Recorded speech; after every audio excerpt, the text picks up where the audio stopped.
Boshlang'ich to'lov bor yo'g'i 10 million so'm, oylik to'lov 4 million 555 ming so'mdan bir xonali xonadonlarimiz uchun. Shunaqasini eshitganmisiz?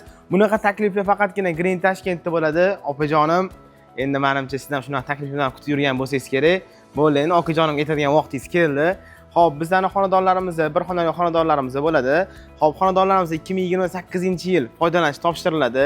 Siz to'lovni hozirdan qilib boshlaysiz. Boshlang'ich to'lov oylik to'lovni to'lab borasiz. 2028-yil xonadoningizga ko'chib kirib, yashab turgan holatingizda oxirgi 2032-yilgacha o'zini pulni bo'lib hech qanaqa foiz, hech qanaqa penalasiz o'zini pulini to'layverasiz xolos. Bu xonadonlarimizning soni juda ham chegaralangan. O'zi bor yo'g'i 20 ta dona qo'yganmiz. Agarda sizga ham shu xonadonlarimiz qiziq bo'ladigan bo'lsa, bu xonadon sotuvimizni 5-avgustdan boshlab ochamiz. Agarda sizlar ham bizdan xonadon xarid qilmoqchi bo'lsanglar, pastdagi nomerga aloqaga chiqinglar yoki hammanglarni 5-avgust kuni sotuv bo'limimizda kutib qolamiz.